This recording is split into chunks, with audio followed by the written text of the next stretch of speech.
Riding your e-mountain bike is a load of fun, but you definitely need to stay on top of the maintenance, otherwise it can end up costing you quite a bit of money. So today I'm going to be breaking down those costs one by one to see how much cash you got to splash to keep your wheels turning for a year on your e-mountain bike.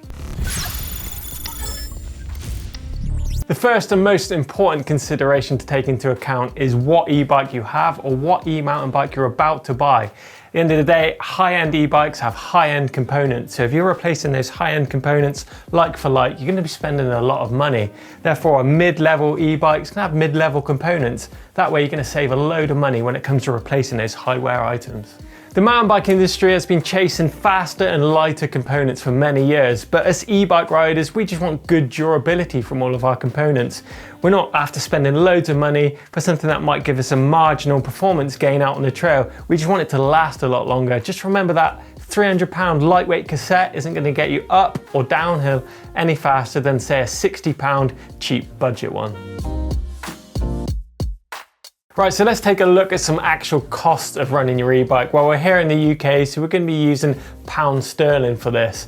Now, one of the first costs you're going to be looking at is actually charging your battery on your e-bike. Depending on which combination of battery and charger you're using to charge your battery, it's going to roughly take about 4 to 6 hours of charging that battery from fully flat to fully charged. This obviously depends on what size battery you're running. Now, this is going to cost you about 5 to 10p's worth of electricity, and that compares to roughly about 2.5 pence to boil a kettle. Now this, if you're doing it every single day, say for a commute or something like that, it's going to cost you £36.50 a year to chuck £36.50 in the kitty. Your tyres on your e-bike can definitely take a hammering. The rear tyre is responsible for hooking up and driving you up the climbs. Your front wheel and tyre is responsible for giving you all the grip from your front end in the corners. Now, if you've got slick tyres on your e-mountain bike, you're not going to be getting up any climbs and you're certainly not going to be doing any braking.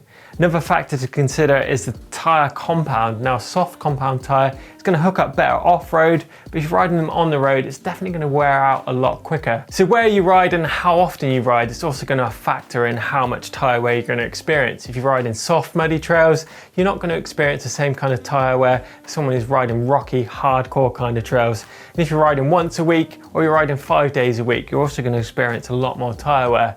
I found that I use 2 pairs of tyres a year, so that roughly equates to £50 per tyre. Times that by 4, £200. If you're running tubeless tyres on your e-mountain bike, then you need to think about the maintenance of the tubeless setup too. You need to top that sealant up to provide that puncture protection all year round. Now, depending on where you live and the temperature, this is going to vary, but you need to be doing this about 3 or 4 times a year. I think if you're a tubed rider, then you need to think about the tubes you're going to be repairing or puncturing. So you need to think about puncture repair kits and tubes for the year. And I think with either tubeless sealant and tubes, you're roughly going to need to save around £20 a year to keep on top of this. Your chain is probably one of the most highest wear items out of all the components on your e-bike. Now, you really need to keep on top of this by degreasing and lubing the chain before every single ride. Otherwise, if that chain is worn out, you can take out the chain ring, you can take out the cassette, and these are more pricey components to replace than just the chain. Now, if you're aiming to replace the chain, you need to go for a middle of the road chain. It's roughly going to cost you around £30. The cassette on your e-bike is another thing that can take a hammering too. If you don't keep on top of this, you're going to experience a gear skipping and jumping around, especially under load on those hill climbs. Now, average cassette is going to cost you around £80 to replace. Now, another part of your drivetrain that can wear out, it's going to be the front chainring. Now, this is going to be more pronounced on something like the Bosch Generation 3 motor, where you've got a small chainring at the front, meaning it's got to do a lot more revolutions to, say, compared to something like the 34, 36 tooth chainring like we've got on this bike here. If you're going to replace the chainring, it's going to be around £30 for a new one. Right, let's recap the drivetrain cost. Now, this consists of the chain, the chainring, and the cassette. Remember, if you want max efficiency out your drivetrain, then you need to replace all those components at the same time.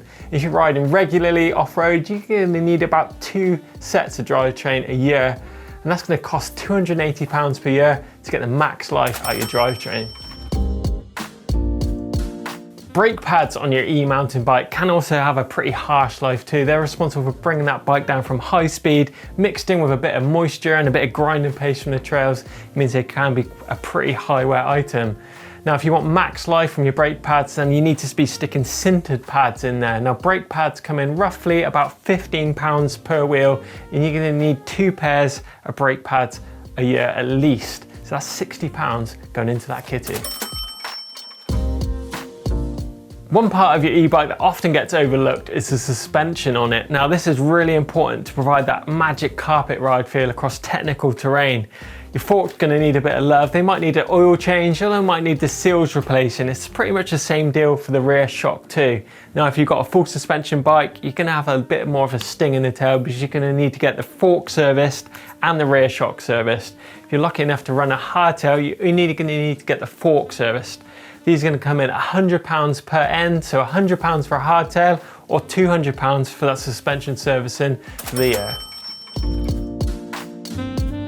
Taking your e-mountain bike to a bike shop to get it serviced is definitely going to bump up those costs over the year. We have loads of videos here on EMBN and GMBN and GCN for all those day-to-day maintenance you can do on your e-bike yourself pretty easily. Don't forget, you're going to need some tools to do that, so it isn't exactly going to be free. If you're not confident on the spanners, then you need to take your bike to a bike shop to get it serviced. Now, to keep it sweet, you're roughly going to need about 4 services a year. Now, these come in at about £50, and that's just for labour alone. You need to factor in parts on top of that. So you're going to need 4 services a year roughly to keep that bike running sweet. So that's £200 to keep it rolling.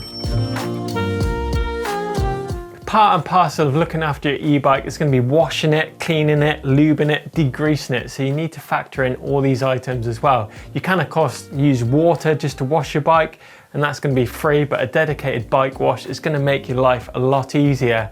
Also, things like lubes and degreasers for your chain and drive chain is also another expense. So I think you need to be adding around £50 a year to make that bike run sweet. So a quick recap of those figures to keep the e-bike running sweet for the year. If my mental arithmetic serves me right, I think it's £1,046 and 50 pence to keep that e-bike rolling sweet for the year. But don't forget, it's going to vary on how much you ride, where you ride, and the type of riding you're doing, and the type of bike you're replacing those parts on as well. But let us know down in the comments box below about how much you spend on your e-bike and the parts that you wear out the most down below. Give us a thumbs up if you enjoyed it. Don't forget to hit the globe in the middle of the screen to subscribe to EMBN. We'll see you in the next one.